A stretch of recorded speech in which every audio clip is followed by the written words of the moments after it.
So ayan guys, magandang hapon sa inyo lahat. Dito ako guys sa Paliparan, Dasmariñas, Cavite. So ayan guys, mayroon palang nangangalakal na may nakapa sila na na bomba. Tapos in-inform sa ating kapulisan dito sa Dasmariñas. Kaya pinuntahan nila guys. Yun sila, bumaba na. Yan, yung ano nila yan guys.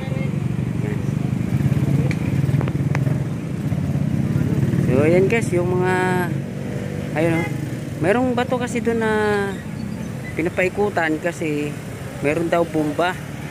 May nakapa yung yung nangangalakal kanina, kaya ini-inform sa ating kapulisan na titingnan kung sasabog pa ba o hindi.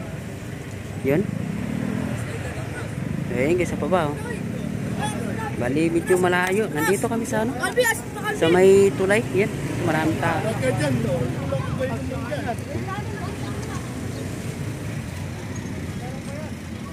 Ayan guys, yung meron ng dalawa doon yan. Tinitingnan nila yung yung bomba kung sabog pa ba o hindi na.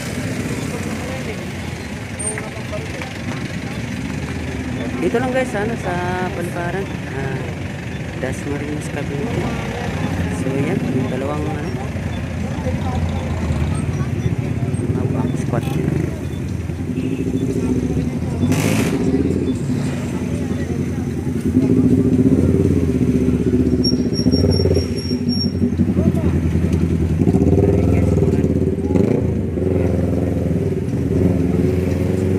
Yan, tinitingnan nila kung totoo talaga bomba o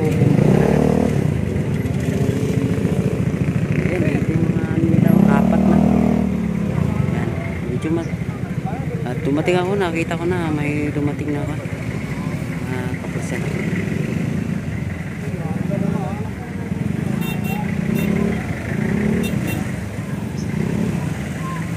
Sinuri nila guys.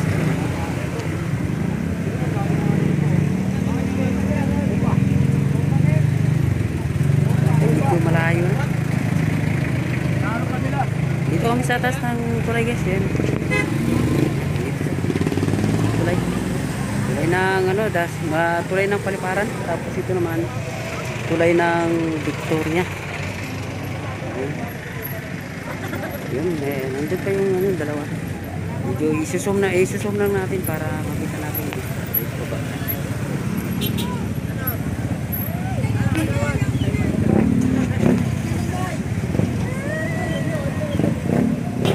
Sobrang layo na guys, kaya yan, tinignan natin kung tinitingnan nila yung bomba.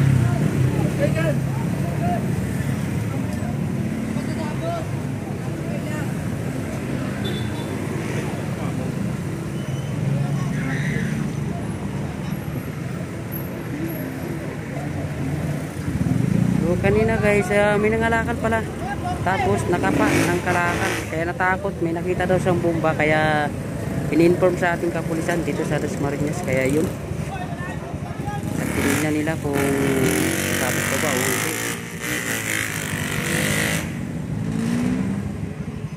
Yung mga kasama na sa taas, at ito yung dalawa.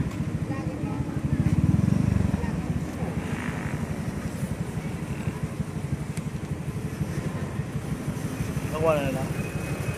Gumagalaw yung dumadaan.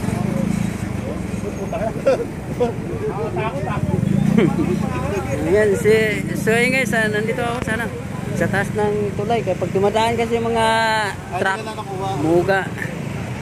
So ayan, yun pala. Ayan, malisis na.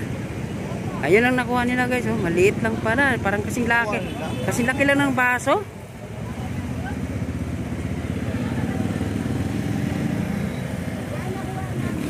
So ayan, kapulisan natin dito sa Dasmariñas, kasi baka mamaya biglang sumabog, mayroon pang madadamay. At ito na, ito ba. So yan guys, hanggang dito na lang, at maraming salamat po.